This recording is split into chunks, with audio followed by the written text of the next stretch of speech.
इस वक्त की बड़ी खबर आपको बता दें, लश्कर तैयबा का मुआविन गिरफ्तार हुआ है। बारामूला जिले से इसे गिरफ्तार किया गया। सोपोर के चकलू गांव का रहने वाला है इशाक लोन, जिसे गिरफ्तार किया गया। तहवील से असला और गोला बारूद मिला है। इसके साथ ही मुश्तरका ऑपरेशन के दौरान ये कामयाबी मिली है। ये बड़ी खबर आपको बता रहे हैं, जहां बारामूला जिले में लश्कर तैयबा का मुआविन गिरफ्तार किया गया है। इसके साथ ही सोपोर के चकलू गांव का रहने वाला बताया जा रहा है इशाक लोन। बीए सागर हमारे साथ हमारे नुमाइंदे फोन लाइन पर मौजूद है, उनका रुख करते हैं। बीए सागर, अभी मजीद अपडेट क्या है?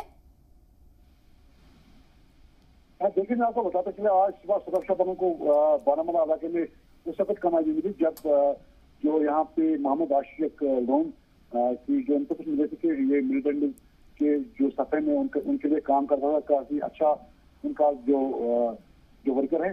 तो जो इनको कुछ मिलने के बाद जो नायदहाल इलाका है वहाँ पे उसको गिरफ्तार किया गया, जिसके दर्जे से कई असला जो भी वो भी उनके तहवील से लिया है।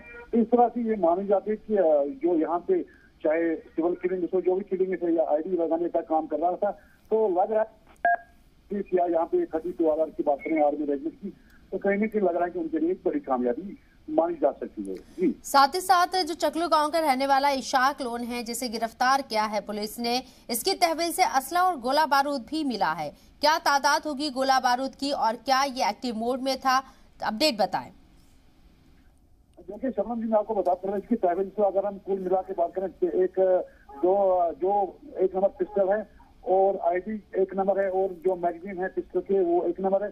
तो पिस्टल के जो राउंड है 18 राउंड, यहाँ पे इसके तहवील से काफी जो इलेक्ट्रिक वायर है वो भी मिली है, जिससे कहीं न कहीं जो कई दिन से लगातार सोपर इलाके बारामूला इलाके में जो आईडी रखी जाती थी, कहीं न कहीं जो पकड़ा गया है तो इसमें मुलव्वस पाया जा सकता है।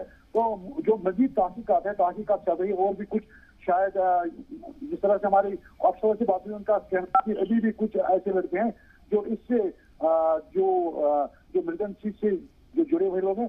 तो कहीं न कहीं आज जिस तरह से इनको कामयाबी मिलेगी, आइंदा भी उम्मीद वो जगा रहे हैं कि कुछ और सामने आने वाला है। तो उसके लिए अभी अफसरों का भी हमें इंतजार करना पड़ेगा। जी, साथ ही साथ बेस अगर आपसे ये भी जानना चाहेंगे कि ये जो इशाक लोन है, कब से ये लश्कर तैयबा के साथ जुड़ा हुआ था और कितनी सरगर्मियों में ये लिप्त था, और अब तक कितने कामों को अंजाम दे चुका है? क्या कोई ऐसी इंफॉर्मेशन सामने आई है?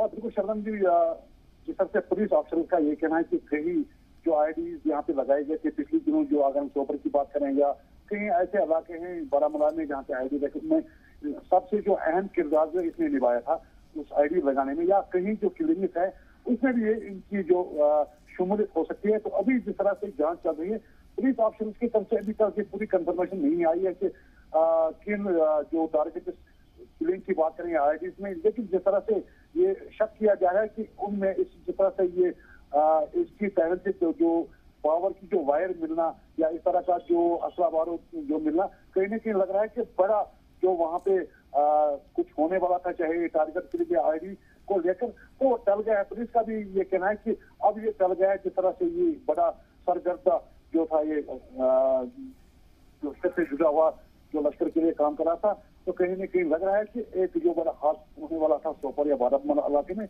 वो टल गया है। चलिए, बहुत बहुत शुक्रिया बेस सागर आपका तमाम जानकारी हम तक पहुंचाने के लिए।